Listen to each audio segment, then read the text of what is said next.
नमस्कार मैत्रिणींनो, प्रियंकाज रेसिपीमध्ये आपलं मनापासून स्वागत।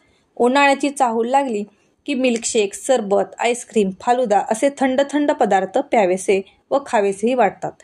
आज आपण उन्हाळा स्पेशल शरीराला थंडावा देणारं असं हे मिल्कशेक बनवणार आहोत, जे बनवायला एकदम सोपं आहे, कारण दूध आटवण्याची अजिबात गरज नाहीये। अवघ्या 4 साहित्यामध्ये तयार होतं आणि बघाल तर बघता क्षणी प्यावेसे वाटेल हे थंडगार मिल्कशेक। मग चला तर बनवूया आजची ही रेसिपी। मिल्कशेक बनवण्यासाठी सर्वप्रथम मी येथे 20 ते 25 बदाम असे 2 ते 3 तासासाठी गरम पाण्यामध्ये भिजत ठेवले होते। आता हे छान भिजले गेले आहेत, त्याची साल काढून घेऊयात।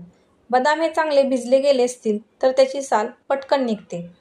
बघा, मी येथे अशा प्रकारे सर्व बदामांची साल काढून घेतलेली आहे। आता मी येथे मिक्सरचं छोटं भांडं घेऊन हे साल काढलेले बदाम त्यामध्ये घालून घेतले आहेत व यामध्ये साधारण अर्धी वाटी दूध घालून हे बारीक करून घेऊयात। बघा, मी येथे बदामाची अशा प्रकारे बारीक छान पेस्ट करून घेतलेली आहे। आता गॅसवर एक पॅन गरम करायला ठेवून मी त्यामध्ये साधारण अर्धा लिटर दूध गरम करायला ठेवलेले आहे।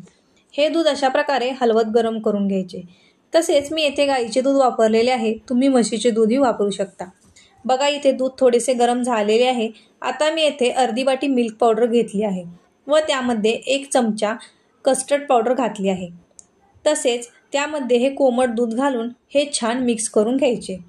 हे व्यवस्थित मिक्स करायचे, म्हणजे यामध्ये अजिबात गुठळ्या राहू द्यायच्या नाहीत। हे छान मिक्स करून झाल्यावर अशा प्रकारे दुधामध्ये ओतून मिक्स करून घ्यायचे।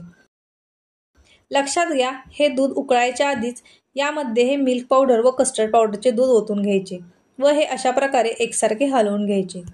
हे छान मिक्स करून झाल्यावर यामध्ये मी साधारण 4 ते 5 चमचे साखर घातलेली आहे व हे छान परत मिक्स करून घेतलेले आहे। साखर मिक्स झाल्यावर मी यामध्ये मगाशी केलेली बदामाची पेस्टही घालून घेतली आहे व हे छान मिक्स करून घेतलेले आहे। बघा, साधारण 5 ते 7 मिनिटांमध्ये हे छान घट्टसर बनलेले आहे। आता यामध्ये मी साधारण अर्धा चमचा वेलची पूड घातली आहे, तसेच 10 ते 15 बदाम अशा प्रकारे चिरून घातलेले आहेत। बघा, हे किती घट्टसर बनलेले आहे। तसेच याचा कलरही बघा किती छान आलेला आहे। इथे आपला मिल्कशेक तयार झालेला आहे। तो थंड होण्यासाठी मी एका बाउलमध्ये काढून घेत आहे व कोमट झाल्यावर मी फ्रीजमध्ये ठेवून देत आहे, किंवा तुम्ही यात आईस क्यूबही घालू शकता। साधारण 2 तास झालेले आहेत। येथे मिल्कशेक छान थंड झालेला आहे। तो आपण आता सर्विंग ग्लासमध्ये सर्व करून घेऊयात। बघा, किती घट्टसर बनलेला आहे। तसेच सेम मार्केटमध्ये भेटतो त्याप्रमाणे येथे मिल्कशेक तयार झालेला आहे। आता यावर बारीक केलेले बदाम व पिस्ता घालून हा मस्तपैकी बघता क्षणी प्यावासा वाटणारा मिल्कशेक तयार आहे। तुम्हाला माझी ही आजची रेसिपी कशी वाटली हे मला कमेंट करून सांगा व माझी आजची थंडगार मिल्कशेकची रेसिपी जर आवडली असेल तर माझ्या प्रियंकाज रेसिपी ह्या चॅनलला लाईक, शेअर आणि सबस्क्राईब नक्की करा। धन्यवाद।